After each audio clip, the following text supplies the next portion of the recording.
আৰক্ষীক গেৰেপ নকৰি জঁপিয়াই বাট পাৰ হ'বলৈ পৰিচয় অন্যতম ঠেলা হেঁচা।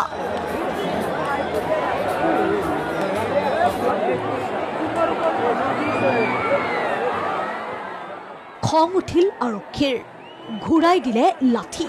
ফাংচন চাবলৈ আহিয়ে বহুতৰ পিঠিত পৰিল লাঠিৰ গোপ।